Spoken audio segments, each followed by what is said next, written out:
Değerli izləyicilər, videonu bəyənib kanala abunə olun ki, hər kəs son xəbərlərdən anında məlumatlansın.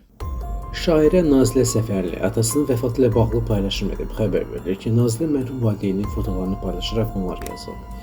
Mən səni dağlar qoynunda bəslədim ata, ummadığım payları, gözləmədiyim müjdələri verdim. 5 ildə bəlkə 5000 şirin yalan danışdım sənə. Hər səfərəndə yaxşı olacaqsan, ayağa qalxacaqsan dedim. Heç nəyə əsirgəmədim axı. Əməyimi kül etdim.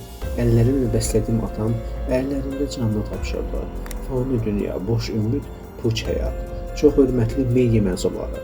Bu elə tüstüdür. Hamının bacasından çıxacaq. Yas mərasimində çəkiliş etməyinizi ailəm narazıdır.